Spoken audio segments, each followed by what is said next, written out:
Welcome to Blonde Cards and Crafts. Let's make something together. Hello crafters and welcome to my channel. Today we're going to make a card using the Love from Lizi July 2023 card kit, and it's called Peach Blossom.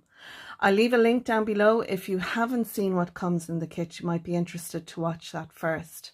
Normally when I do a Love from Lizi video, I make 10 cards using the kit and put it onto one video. But before I did a video where I actually made 10 videos, a video for each of the cards. So I thought I would do that this time around. It's a beautiful kit and I think it deserves a video for each card. So some of them will be a little bit long and some of them will be quite short, but I hope you'll enjoy all 10. So I'm going to first of all start with the stamps and dies that we get in this kit.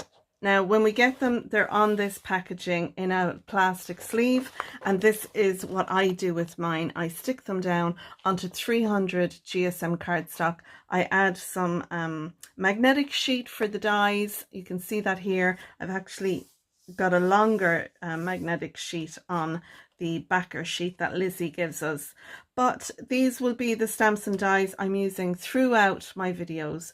And I'll also be using some stamps from my stash for inside the cards. So let's go ahead and make our card. As I said, this is card 1 and it's going to be an oval shaped card. And I'm using these ovals. They're new on the Love from Lizi website. Now we do get 15 dies and you can see I have some on the back here and some on the front. I could have put them all together, but Lizi has packed in so many, it's kind of hard getting them out. So I put every other one on the back side of my little sheet here. So I have used the largest die to die cut out 2 white ovals. And I've also used the largest die and this die here. So this is the third one in to cut out this piece. And this is going to be a shaker card, so I wanted a frame. So when I put the 2 dies together, this is what it cut out. I've taken the centerpiece away and that'll give me a frame for my shaker card. Now you can see here I've some acetate on that. I used the next size down, so it would be the middle die that I have on the back here.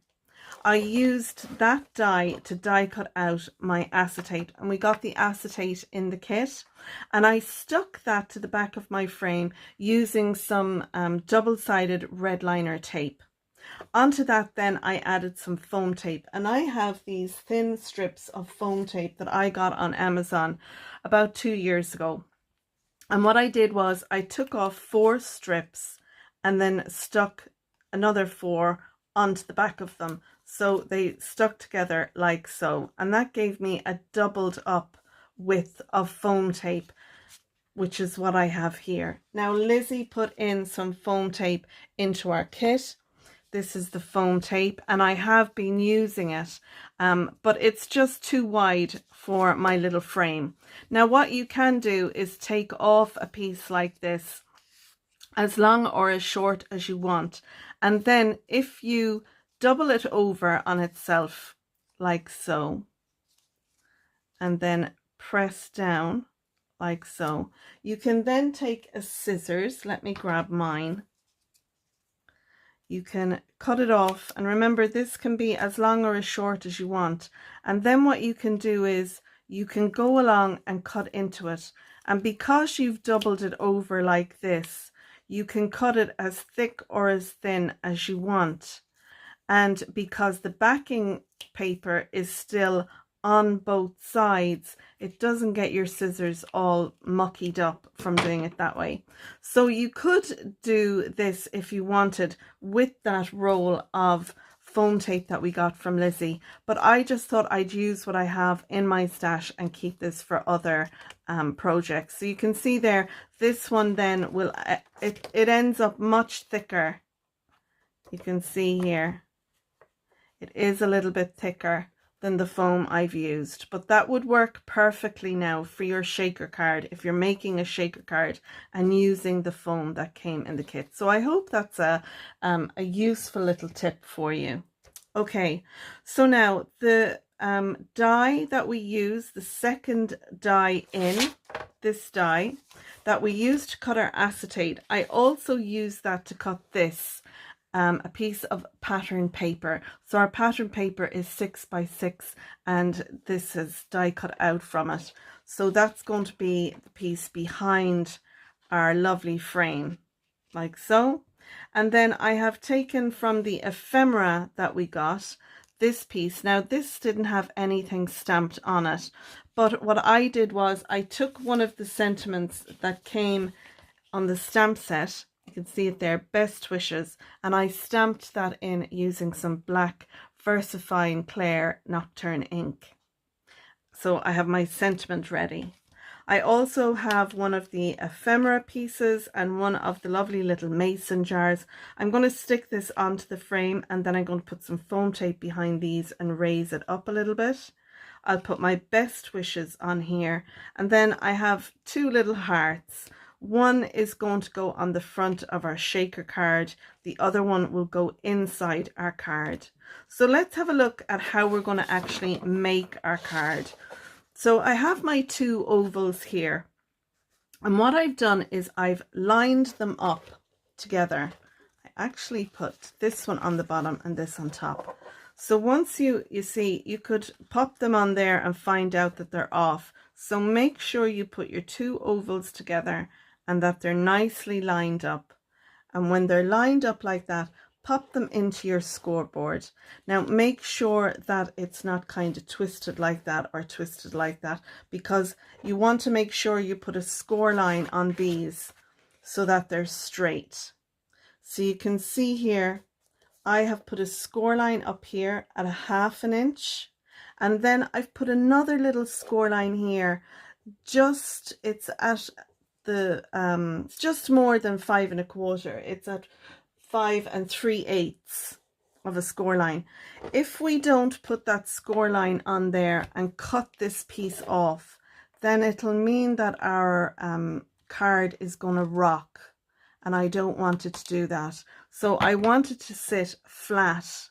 You can see the tiny little bit I've cut off. I want it to sit flat when it's sitting on the shelf. This 1/2 inch score line, we're going to fold that because this will allow us to pop that on here. We'll glue our tab down, and that then will give us our card base. And because we'll have the little cut off piece at the bottom there, it means that our card will sit on that and it won't rock, because otherwise it could just rock and fall over. So on the front of that then, we'll have our shaker piece. Now when I do a shaker card, I find if I'm not putting a background, I'll put my bits on top and then I'll sit that over it. But because I'm putting some background paper on there, what I can do is I can pop my sequins in here and then stick down this piece onto the top, and then that whole thing will go on the card front. So that's all the pieces we need. Our score lines are done. We've done our bit of cutting for our base. It's a matter of assembling it now. So let's go ahead and do that together. So because we're making a shaker card, this would be a good time to stamp your sentiment. And I have a happy birthday sentiment that I'm going to stamp inside. And that looks perfect. I'm not even going to stamp it up a second time. I don't think it needs it at all. So I'm delighted with that. And then I'll have my little heart that I can pop inside. And I think actually I'll use the smaller one and put it just under there, and I'll use the bigger one then on the front. I think that that will be lovely. So I'm going to add a little bit of glue. I'm giving that time to dry, because the VersaFine inks, they take a little bit longer to dry, but I find they print or they stamp really crisply. So now we have our little heart in the middle there. Okay, so I'm going to tidy up here now and we'll assemble the card next. So now we're going to pop our front of our card base onto the back of our card base. You can use whichever glue you like, a liquid glue or double-sided tape. And my preference is the liquid glue, and I'm using the Cosmic Shimmer here. It's a quick grab glue. So it's just a matter now of lining up. So I'm going to pull the back of this away while I line up my card, because I want to make sure that's all properly lined up. So while I'm lining up my ovals and I'm happy with that, then I can press the back up there and attach that. And then once the glue has dried on that, we'll have our happy birthday. Now I'm using 300 GSM. If you felt that this back was a little bit flimsy, you could always die cut out another white oval and you could add that onto the back of it, and it would just add strength. So I could pop another one over there. I would need to score that again, so that, you know, I'd need to score this one also so that it would open up. But it's just if you find the layers, you know, are a little bit light. But there you go, look, it'll sit perfectly there because we've cut the bit off on the back. And once we add our layers to the front as well, it'll add on to that. So the next thing I want to do now is work on the shaker part. And I'm going to use the sequins that came in the kit. And this is a little sample bag of sequins that we get, that Lizi popped into our kit. And you can get a large full bag of this from the website if you like to make shaker cards. Now I'm not going to use it all, but it's a little bit light in shaker bits. There's not a whole lot, but I think once that's set down like that, and then I have my little thing there, I think it'll be lovely to see all them. If you have some shaker bits in your stash, you can always add them into it. So I cleaned my acetate now before I started, and then I used my anti-static bag inside as well to take any of the sticky residue just off the sides of my foam tape. So hopefully they won't stick to that too much. Now the next thing we want to do is add the back on. So I'm going to take off the release paper and I'm going to stick that down.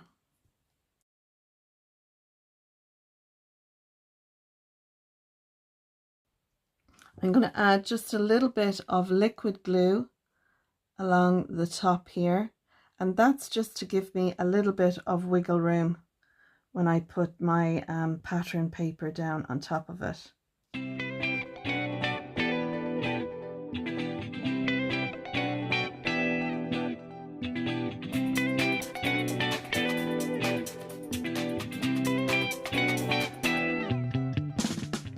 And now we can add this to our card base, and it's just a matter of sitting that on over nice and evenly.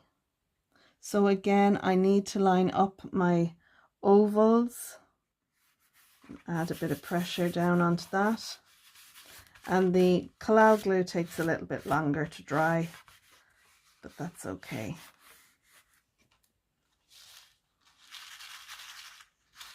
Now, and our sequins move lovely.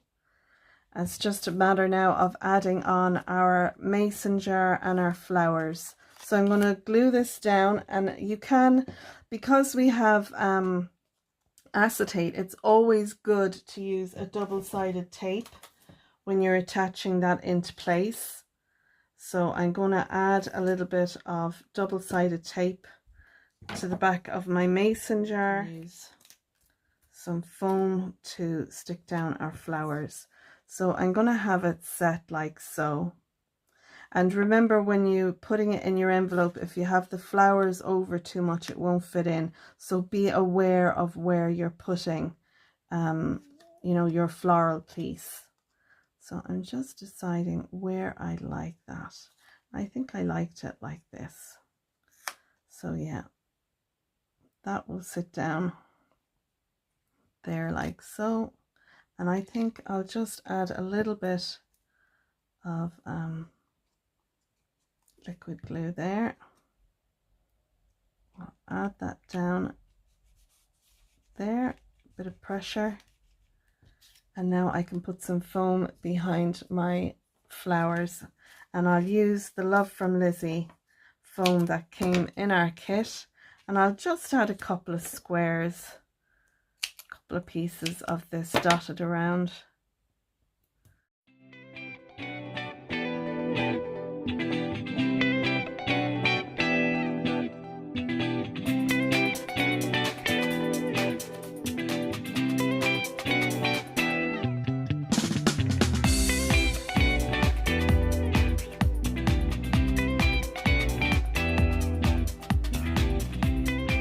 And there we go. There is card one using the beautiful July kit from Love from Lizi called Peach Blossom. Isn't that a lovely shaker card? And the shaker bits move really freely. I just love that. And it stands up beautifully. And we have our sentiment inside with another little heart in there. So that is card one. If you enjoyed my video, please give it a thumbs up. Don't forget to subscribe and ding that bell so you'll be notified when I post my next card. And that will be coming to you really soon. If you're on Facebook or social media, you can find me there, Blonde Cards and Crafts, and you can also share your makes on Lizzie's Facebook group as well as my Facebook group called Your Cards and Crafts. So that's it. I'm going to leave it there. Thanks for watching and see you again really soon. Bye for now. Bye-bye.